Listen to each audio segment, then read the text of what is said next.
எல்லாருக்கும் வணக்கங்க. இப்போ நான் வந்து வார சந்தைக்கு தாங்க மசாலாலாம் டைட் பண்ண போகிறேன். இப்போ வந்து முடிஞ்ச அளவுக்கு கொஞ்சம் வீட்டில் கொஞ்சம் டைட் பண்ணி வச்சுக்கிறோம். இல்லாத மட்டும் தான் டைட் பண்ண போகிறோம் சந்தைக்கு. நாங்கள் போகிற சந்தையிலாம் வந்து இந்த ஒரு மாதமாக வந்து வியாபாரமே இல்லைங்க. தினமும் மழை தான் வந்து நீங்களே செய்தியில் பார்த்துருப்பீங்க. அதனால் வந்து இந்த கடுகு சீரகம்லாம் சில சேல்ஸே ஆகலை. இப்போ தான் வந்து வெயில் காயுது. நேற்று எங்கள் வீட்டில் கொஞ்சம் கொஞ்சம் வாங்க சொன்னேன் இல்லாதலாம். அவர் கொஞ்சம் வாங்கி வந்து கொடுத்தாருங்க. இப்போ வந்து காஞ்ச மிளகாய் இல்லைங்க. காஞ்ச மிளகாய் வந்து இன்னும் 4 பாக்கெட் தான் இருக்கும். நாங்கள் வந்து ரொம்ப வாங்கி போய் பேக் பண்ணி வேஸ்ட் பண்ணுறது இல்லைங்க. இப்போலாம் நிறைய வாட்டி கொஞ்சம் ஸ்டார்டிங் ரொம்ப வேஸ்ட் பண்ணிட்டோம். அதனால் திட்டமாக இன்றைக்கி ஒரு 20 பாக்கெட் 10 பாக்கெட்டு தான் காலி ஆகும்னா அந்த 10 பாக்கெட் ஒரு அரை கிலோ 1 கிலோ அப்படி வாங்கிக்கிறதுங்க. இப்போ வாங்க சொன்னலாம் நேற்று வந்து வெயிட் மிஷின் வாங்கி வந்தார் எங்கள் வீட்டுக்காரு. இப்போ நல்லா இருக்குதுன்னு பாருங்கள். இப்போ வந்து நம்ம வந்து இந்த வெயிட் மிஷின் எப்படி திரும்ப ஆன் பண்ணி இப்படி ஆன் பண்ணிட்டு ஆன் ஆகிடுங்க. அதுக்கப்புறம் எடை மிஷின் வச்சு அதுக்கப்புறம் ஜீரோ ஆகிட்டுருங்க. ஜீரோ வந்தால் தான் கரெக்டான எடை. இந்த இடத்து வெயிட் மிஷின் வச்சு இங்கே வந்து ஜீரோ காமிக்கணுங்க. அதுதான் வந்து கரெக்டான இடம்னு அர்த்தம். இப்போ ஜீரோ வந்துச்சுங்க. கிட்ட வச்சா தெரியும் ஃபோன் இருக்குது. ஒரு சிலர் வந்து நீங்கள் வந்து சாலையோரம் வியாபாரம் நாங்களும் வியாபாரம் பண்ணுறவங்க தான். நீங்கள் வந்து ஒரு காய்கறி வாங்க போகிறீங்கன்னா ஒருத்தர் பண்ணுறாங்க ஜீரோ ஆகி விட்டுறாங்க. இந்த இந்த மிஷினில் மட்டும் ஜீரோ ஆகி விட்டுருவாங்க. இதில் மட்டும் ஜீரோ இருக்குமா? இந்த வெயிட் மிஷினோட ஜீரோ வந்து கேட்க மாட்டாங்க, இந்த மைனஸ் பண்ண மாட்டாங்க. இது வச்சு உடனே வந்து இது ஒரு 174 கிராம் இருக்குது, 175 கிராம் இருக்குதுன்னா இதாகிடுவோ ஒரு கத்திரிக்காவோ அவரைக்காவோ வெங்காயமோ எடை போட்டுருவாங்க. ஒரு 150 எக்ஸ்ட்ரா வச்சு போட்டுருவாங்க. 1 கிலோவுக்கு 1000னா இது வெயிட் மிஷின் ஒரு 150 கிராம் வச்சு 1150 போட்டுருவாங்க.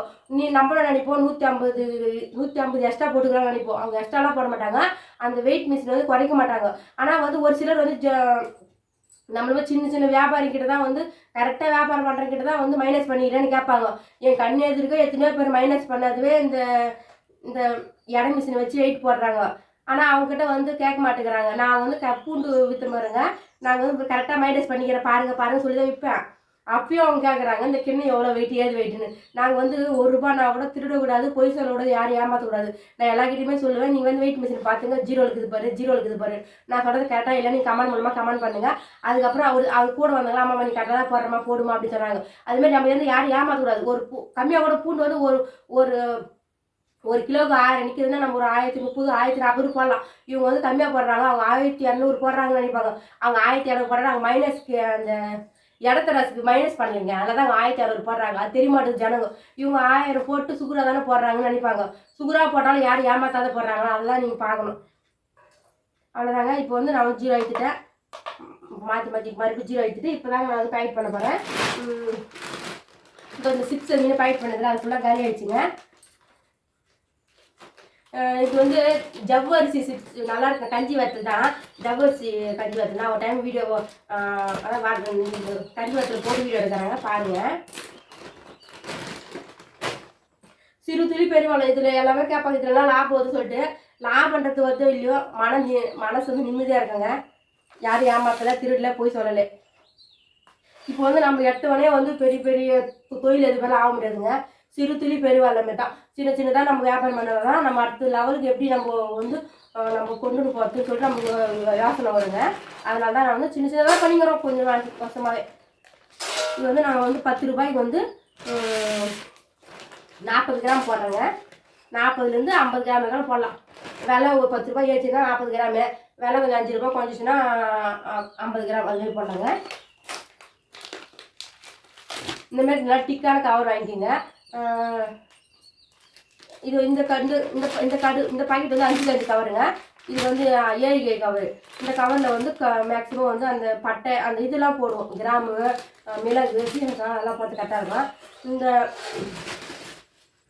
வந்து 6 நினைக்கிறேன். 6 கவரில் வந்து பட்டை போடுவோம், கடுகுலாம் போடுவோம்.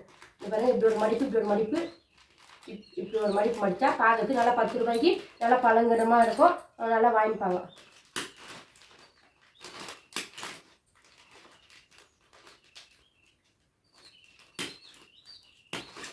சரியா நான் அடிக்கல, டக்கு இருங்க. இந்த பின்னு இதுமாதிரி நான் வெளியே போட்டு வந்துடணும். பற்றி ஓரமாக வைக்கிறேன். ஏன்னா பின்னெல்லாம் வந்து உஷாராக கையாளணுங்க. அதனால்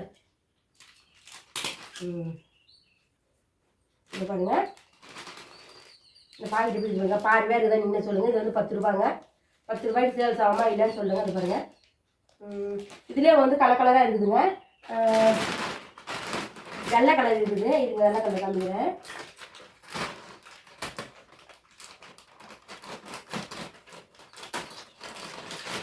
கத்திக்கொள்ள வச்சு கூட சொன்ன மாதிரி கவர்லாம் கட் பண்ணிட்டு தான் கட் ஆகலை. அதுக்கப்புறம் சாணம் முடிச்ச வீட்டு பாருங்க. இது வந்து கஞ்சி வத்து தான். இது வந்து வெள்ளை கலரில் இருக்கும். ஜவ்வரிசியில் சேர்த்துங்க. அதுக்கப்புறம் பச்சை கலர் புதினா ஃப்ளவர் இது பாருங்கள். இது எடுத்து காமிக்கிறேங்க. புதினா ஃப்ளவர் இது நல்லாயிருக்கும். நிறைய பேர் வாங்குறாங்க. 10 ரூபாய்க்கு நிறைய பேர் வாங்குறாங்க. நீங்கள் கூட வீட்டிலே இருக்குதுங்க, ஹவுஸ் ஒய்ஃப் இருந்தீங்க, இதுமாரி வந்து இந்த சிப்ஸ் வந்து ஹோல்சேல் கடையில் இருக்கும் பாருங்க. டவுனுக்கு போனீங்கன்னா எல்லா மளிகை சாமான் கடையில் இருக்கும் பாருங்க. அங்கே வந்து கஞ்சி வத்துன்னு கேளுங்க, எடுத்து கொடுப்பாங்க. பாருங்க பச்சை கலர் இந்த 3 விதமான சிப்ஸ் வாங்கி வந்து இது வந்து 1/2 கிலோ பாக்கெட் தாங்க. 1 கிலோ பாக்கெட்டாக இல்லைங்க, 1/2 கிலோ பாக்கெட் தான். நீங்கள் வாங்கி வந்து நம்மளால முடிஞ்ச அளவுக்கு ஒரு நாளைக்கு ஒரு 2 கிலோ 1 கிலோ சேல்ஸ் பண்ணால் கூட போதுங்க. ஒரு 2 கிலோ சேல்ஸ் பண்ணால் கூட போதுங்க. நமக்கு வந்து 100 ரூபாய் கிடைக்குங்க. 2 கிலோ சேல்ஸ் பண்ணிங்கன்னா எல்லா செலவும் போய் 2 கிலோ பேக்கெட் பண்ணி சேல்ஸ் பண்ணுங்க. உங்களுக்கு கண்டிப்பாக 100 ரூபாய் கிடைக்கும். 100 ரூபாய் கிடைக்கலன்னா என் கமெண்ட் மூலமாக கேளுங்க. நீங்கள் போய் சொன்னீங்கன்னு சொல்லிட்டு 100 ரூபாய்க்கு மேலே கிடைக்கும், 100 ரூபாய்க்குள்ளே கிடைக்காது. 100 ரூபீஸ் கரெக்டாக கிடைக்கும். கவர் எல்லாம் போயிங்க. இப்போது 100 ரூபாய் அதுமாதிரி நீங்கள் 2 கிலோ ஒரு நாள் ஓட்ட உங்களுக்கு திறமை வந்துச்சுன்னா நீங்கள் மறுநாள் வந்து 4 கிலோ ஓட்டலாம். சரி, அதுக்கப்புறம் இதே வந்து யார் தொடர்ந்து வாங்க மாட்டாங்களா? அதனால் வந்து விதமாக chips, onion chips, wheel chips, corn chips, அதுமாதிரி எத்தனோ வித சிப்ஸ் இருக்குது. பாப்கார்ன் இருக்குது. பாப்கார்னு வாங்கி வரலாங்க. நம்ம டைம் வந்து பாப்கார்னு கடாயிலே வரப்போது எப்படி சொல்லிட்டு வீடியோ ஏற்கனவே அப்லோட் பண்ணியிருக்கோம். மறுபடியும் வந்து வீடியோ எடுக்கிறேங்க. பாப்கார்ன் மிஷின் தான் நான் வளர்க்குறோம். பாப்கார்ன் மிஷின் இல்லாத கூட பாப்கார்ன் வளர்க்கலாம். அதுக்கப்புறம் தான் நான் வாங்கி தெரியுமா வீட்டுக்காரு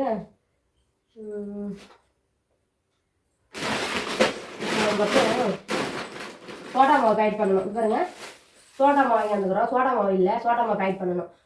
அப்புறம் வேறு என்ன பேக் பண்ணிக்கிறோமா? இந்த மாதிரி ஜவ்வரிசி, சின்ன ஜவ்வரிசி தான் இருக்குது. பெரிய ஜவ்வரிசிலாம் காலி ஆயிடுச்சு, பேக் பண்ணுது. இப்போ இந்த பெரிய ஜவ்வரிசி பேக் பண்ணணும். அப்புறம் இந்த கல்பாசி பேக் பண்ணணும். அப்புறம் என்ன இருக்குது? அப்புறம் சீரகம் இருக்குது. அப்புறம் பாசிப்பருப்புங்க. இந்த பாருங்க, இந்த பாசிப்பருப்பு பேக் பண்ணணும். அப்புறம் சீரகம் பேக் பண்ணணுங்க.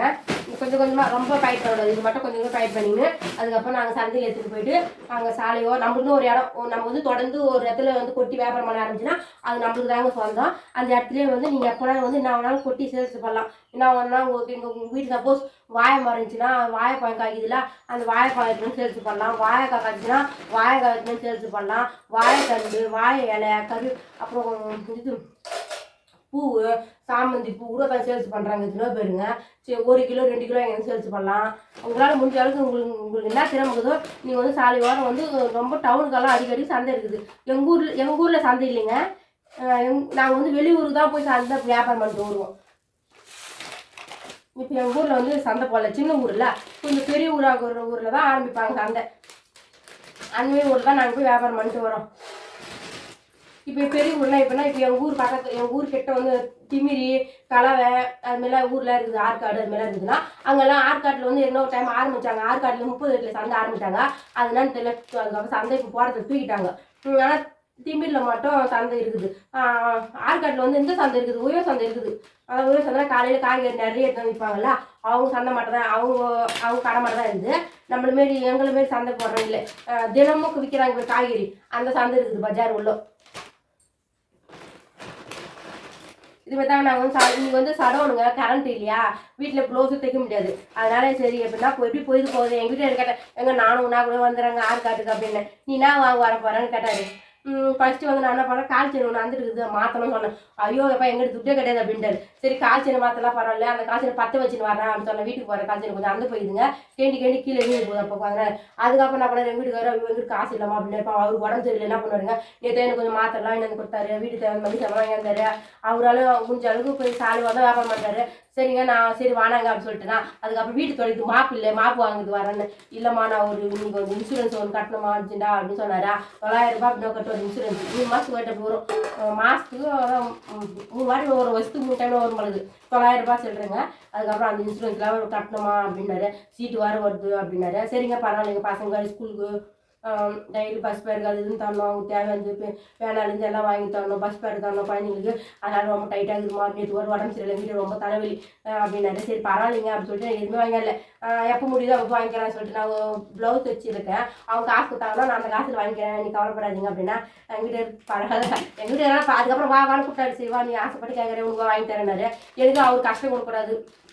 ஏன்னா அவர் வந்து கஷ்டப்படுறது எங்களுக்கு அவர் கஷ்டப்படுறாரு நல்லா தெரியும். எப்படின்னா அவருக்குன்னு எதுவுமே வாங்கிக்க மாட்டார். எனக்கு எங்கள் பசங்களுக்கு மட்டும்தான் அவர் வாங்கி தருவார். இப்போ தான் நான் அவர்கிட்ட ஒரு வாட்டி வீடியோ வேலூர் போயிருந்த பாருங்க, 4 ஷர்ட்டு வாங்கி அடம் பண்ணி வாங்க சொன்னேன். சம்பாதிக்கிறது அவரு தான், ஆனால் அவரு வாங்கிக்க மாட்டார். இவங்களுக்குன்னா 100 150 புடவை கூட இருக்கும் எங்ககிட்ட. ஆனால் அவர்கிட்ட எண்ணி பார்க்குற அளவு தான் 1 சொக்கா 2 சொக்கா 2 பேண்ட்டு 2 ஜெட்டி 3 பனின்னு அதுமாதிரி தான் சிம்பிளாக தான் வச்சுன்னு இருப்பார். ஏன்னா ஊருக்கு போனால் கூட அதே தான் போட்டுன்னு வருவார். எனக்கு அது மனசு கஷ்டமாக இருக்கும். எங்களுக்குலாம் மட்டும் வாங்கி தரையே, நீ வாங்கிக்க மாட்டேன், இல்லைம்மா பரவாயில்ல, நீங்கள் நல்லா இருந்தால் போதும், நீங்கள் சாப்பிட்டா போதும்னு ஒரு சாப்பாடு கூட சரிங்க. இப்போ நாங்கள் விதமாக எதுனாலும் ஆக்கி சாப்பிட சொல்லுவார். அவருக்கு மட்டும் எனக்கு ரசம் சோறு சாம்பார் சோறு மட்டும் போதுமா, நீங்கள் என்ன வேணால் நீங்கள் என்ன வேணால் ஆக்கி சாப்பிடுங்கம்மா அந்த மாதிரி கேரக்டர். ஐயோ நீங்கள் மட்டும் சாப்பிட்றீங்களா, நான் எனக்கு இல்லையா அப்படி சொல்ல மாட்டேன். நீங்கள் என்ன வேணால் சாப்பிடுங்க, ஆசைப்பட்டது எனக்கு ரச சோறு சாம்பார் சோறு போதும். அந்தமாரி சொல்கிறவங்க இந்த நாட்டில் ரொம்ப கம்மியாக தான் இருப்பாங்க. ஏன்னா மேக்ஸிமம் எல்லா வீட்டில் பார்த்துக்கிறேன், நாடகங்களும் பார்த்துக்கிறோம். பெண்கள்லாம் வந்து உட்காரக்கூடாது, அடிமையாக இருக்கணும், அப்படியே வந்து கொடுமை பத்துறாங்க பாருங்கள். எந்த நாடகத்தில் கூட பாருங்கள், பெண்கள் வந்து ஆண்கள் வந்து உட்காரக்கூடாது அப்படிலாம் இருப்பாங்க. அதெல்லாம் பார்க்க சொல்லுவேன். எப்பா நம்ம எவ்வளோ புண்ணியம் பண்ணியிருக்கோம், நம்மளுக்கு வந்து இவ்வளோ நல்ல கணவர் கட்சிக்கிறாரே சொல்லிட்டுங்க. வெளியே ஆளுக்கும் நிறைய ஹெல்ப் பண்ணுவார். சின்ன வயசுல கூட எங்கள் மாமியார் கூட சொல்லுவாங்க, யாரோ ஒரு ஆயம்மா வந்து பஸ்ஸில் விட்டு இறங்க முடியலையா, அவங்க இறங்க முடியல சொல்லிட்டு கண்டக்டர் திட்டினாங்க, இன்னும் இறங்காதுக்கிறேன்னு அவளுக்காக தூக்கின்னு போய் எங்கள் வீட்டுக்காரர் கீழே இறக்கி விட்டுட்டாராம். அதுமாரிலாம் நிறைய ஹெல்ப் பண்ணுற குணமும் இருக்குது. அதுக்கப்புறம் ஒரு டைம் யாருக்கும் ஷூ இல்லையா, படி சொல்ல செப்பல் இல்லாதனால மாதிரி ஒரு காலில் ஷூ கேட்டு கொடுத்துட்டு வந்துட்டாங்க.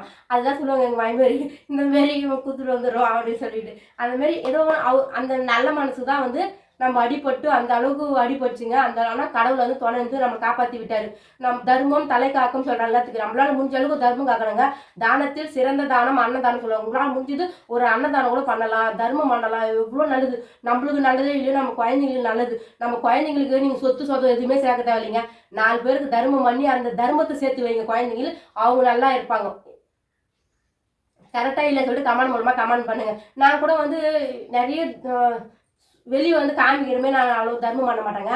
எப்படி நான் தர்மம் பண்ணால், இப்போ எங்கள் வீட்டுக்கு யாராவது வராங்கன்னா எங்ககிட்ட இருக்கிற பொருள் பிஸ்கெட்டு என்ன இருக்குது குத்துருவேன். சும்மா தான் காசு இல்லாதவே. அதுமாதிரி சந்தைக்கு போகிறோம்ல, அங்கே வந்து ஒரு வயசான ஒரு பாக்கெட் 2 பாக்கெட் வாங்குவாங்க, துட்டு இல்லைன்னு போவாங்க பாருமா. அவங்க என்ன பண்ணும், சரி எடுத்துக்கம்மான்னு சொல்லிட்டு ஒரு கடுகு சீரகமோ ஒரு எண்ணெய் போட்டி வச்சிரும், மிளகாவோ எதனா ஒன்று எப்பனா ஒரு வாட்டி ஒரு பொருள் ஃப்ரீயாக, அப்போ எல்லாத்தையும் ஃப்ரீயாக கொடுக்க மாட்டேன். அதுக்கோசம் எல்லாரும் வந்துடுவாங்க. ஒரு சிலர் பார்க்க சொல்ல தெரியல, இவங்க இல்லாதப்பட்டவங்க ஏழைப்பட்டவங்க தெரிஞ்சுன்னா அவங்க வந்து எதனா ஒரு பாக்கெட் ஃப்ரீயாக கொடுத்துருவேன். அதுமாதிரி பிஸ்கெட்டும் வந்து கொஞ்சம் ஒரு பிஸ்கட் உடஞ்சி போச்சு, இப்போது அது வேஸ்ட்டாக போகக்கூடாது. அது வந்து அதுமாதிரி டைமில் நான் கொஞ்சம் சாப்பிட்டு இருப்பேன். யாரா வந்தாங்கன்னா அவங்களுக்கு கொஞ்சம் கொடுத்துருவோம், ஷேர் பண்ணி சாப்பிட்டுக்கலாம்னு சொல்லிட்டு.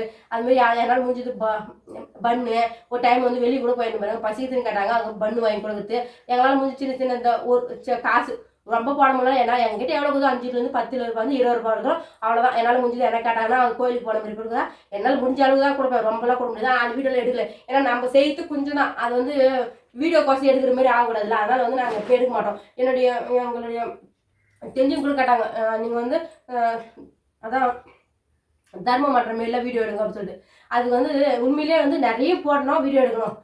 சரி, நம்ம வந்து ஒரு 5 ரூபா 10 ரூபா போடுறதுலாம் வந்து வீடியோ எடுக்கக்கூடாது.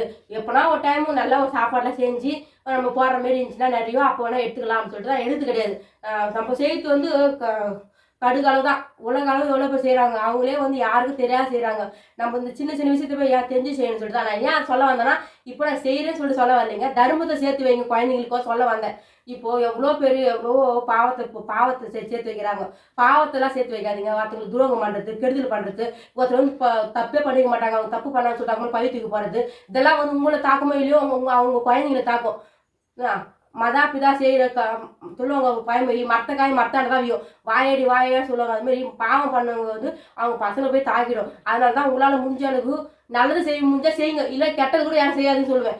நல்லது ஒருத்தர் செய்ய முடியலையா, விட்டுருங்க, கம்முன்னு வேலைக்கு போயிடுங்க. ஆனால் அவங்களுக்கு துரோகமோ பாவமோ எதுவுமே செய்யாதீங்க. அது வந்து உங்களை தாக்குதோ இல்லையோ, உங்கள் கண் எதிர்க்கோ வந்து உங்கள் பிள்ளைங்களை தாக்கும். ஒரு பயமைக்கு சொல்லுவாங்க, அரசன் நின்று கொன்றா தெய்வம் அன்றே கொள்ளு சொல்லுவாங்க. அதுமாதிரி தெய்வம் வந்து அன்றே கொள்ளுடும். ஒருத்தர் வந்து நீங்கள் வந்து தப்பு பண்ணல, எதுவுமே பண்ணல, உங்கள் மேலே பைத்தியம் போட்டாங்கன்னா நீங்கள் அழிவாதீங்க, எதுவும் பண்ணாதீங்க, தெய்வத்து மேலே பாரத்தை போடுங்க. அந்த தெய்வம் வந்து அவங்க வந்து கரெக்டாக தெய்வம் வந்து அன்றே அவங்களுக்கு கொள்ளும். அது உண்மைதான். நான் எத்தனை பார்த்துருக்கேன்.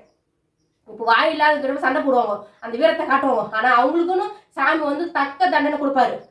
அதெல்லாம் நான் பார்த்துருக்கேன், உண்மையை பார்த்துருக்கேன். அவங்களுக்கு வந்து எதனா ஒரு மூலமாக வந்து அவங்க தண்டனை கொடுப்பாரு. அதனால் அதுவும் நம்ம சண்டை போட தெரியலையே, அவங்க படகாராங்கிறாங்களே, அவங்க கூட போய் மோதத்து அவங்க அப்படின்னு சொல்லிட்டு யாரும் யோசப்படாதீங்க. உங்களை சண்டை போட தைரியலாம் கூட சாமி கிட்ட போய் சொல்லுங்கள். இதுமாரி அவங்க வந்து வீணாக பை போடுறாங்கன்னு ஒரு வாரம் சாமி கிட்ட வேண்டுதல் வைங்க. கரெக்டாக வந்து சாமி வந்து உண்மையிலே வந்து அவங்க தக்க தண்டனை கொடுப்பாரு. எனக்கு தெரிஞ்சது அனுபவம் சொல்கிறேங்க. சரி பாருங்க. இந்த பாருங்கள், இப்போ சந்தைக்கு என்னென்ன தேவையான பொருளாக பேக்கெட் பண்ணிக்கிறேன்னா, காலையில் எங்கள் வீட்டுக்கார் கடுகு நான் வந்து கடுகு அளவு போட்டு கொடுத்தேன். எங்கள் வீட்டை பின்னாச்சு கொடுத்துட்டாரு. அப்புறம் சோம்பு, அப்புறம் கிராம்பு, அப்புறம் 10 ரூபாய்க்கு வந்து ஆனியன் சிப்ஸுங்க. இதெல்லாம் பேக்கெட் பண்ணிட்டோமா. இப்போ நான் அந்த ஸ்டாண்டில் தான் மாட்டி இப்போ நான் என்னென்ன கொஞ்சம் கொஞ்சம் பேக்கெட் பண்ண போகிறேன். இன்னும் காஞ்ச மிளகா பேக்கெட் பண்ணணுங்க. இந்த பாருங்கள், இடத்தராசு, வெயிட் மிஷினு, ரிமோட் எல்லாம் கையிலே வச்சுருக்கேன். டிவி பார்த்துனே பேக்கிங் பண்ணலன்னு, ஆனால் கரண்ட் இல்லாது போயிடுச்சு. இப்போ கொஞ்சம் கொஞ்சம் என்னென்ன தேவையோ அது மட்டும் பேக்கெட் பண்ணிக்கலாம்னு சொல்லிட்டு